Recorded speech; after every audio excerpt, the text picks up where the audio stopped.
The Cold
a victory for the West and a humiliation for Stalin. The crisis solidified the division of Germany and accelerated the formation of two rival military alliances. In August 1949, the world was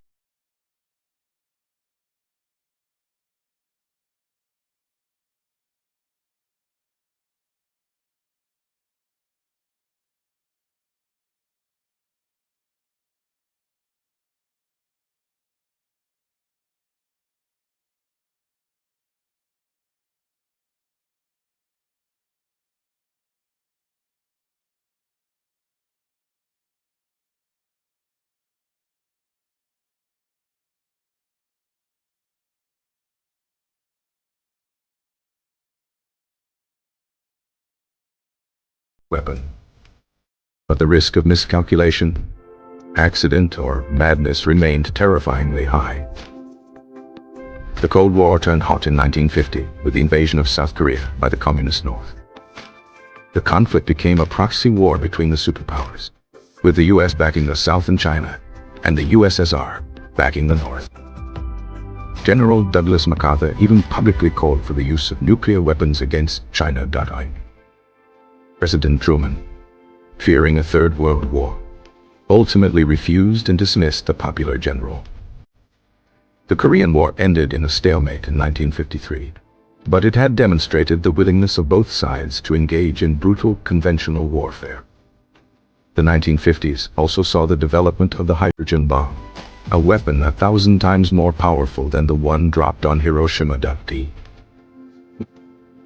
The arms race escalated into the heavens with the Soviet launch of Sputnik in 1957. This tiny satellite created a wave of anxiety in the United States, known as the Sputnik crises. It seemed the Soviets had gained a technological edge, one that could potentially be used to deliver nuclear weapons from space. The US ramped up its own space and missile programs in response, leading to the creation of NASA. Tensions flared again in 1960, when a U-2 spy plane, flown by Francis Gary Powers, was shot down over the Soviet Union. The incident torpedoed a crucial peace summit between President Eisenhower and Nikita Khrushchev. In 1961, the Berlin Wall was erected, physically manifesting the Iron Curtain. It became a brutal symbol of communist oppression, a concrete and barbed wire scar through the heart of a city. Families were divided, and escape attempts often ended in tragedy. World then lurched to the very edge of the abyss in October 1962. An American U-2 spy plane discovered Soviet nuclear missile sites under construction in Cuba. These missiles could strike major American cities within minutes, drastically altering the strategic balance. President John F. Kennedy and his advisors convened in secret, buying their options. An airstrike on the missile sites risked a full-scale nuclear war. An invasion of Cuba would likely have the same catastrophic result. Kennedy opted for a naval quarantine around Cuba to prevent more Soviet ships from delivering military supplies. The world held its breath as Soviet ships approached the American naval blockade. For 13 days, the fate of humanity hung precariously in the balance. People around the globe listened to their radios, fearing the worst. Schools practiced duck and cover drills, a futile exercise against the thermonuclear blast. Behind the scenes, a tense negotiation was underway through back channels. The crisis reached its peak on Black Saturday when a U-2 was shot down over Cuba.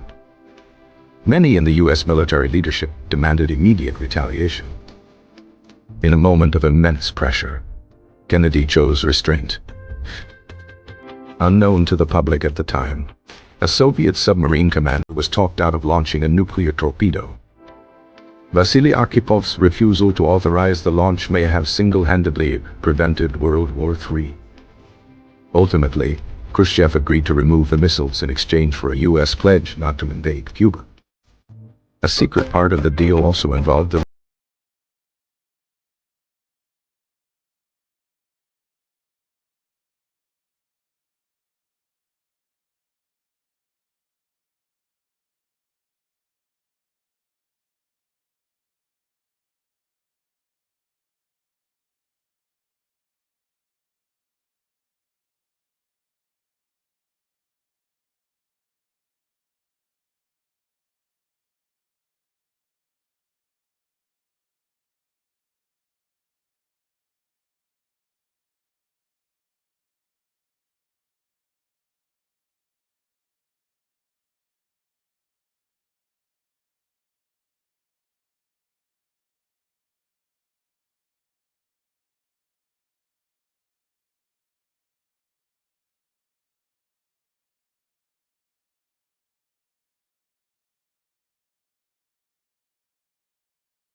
needed.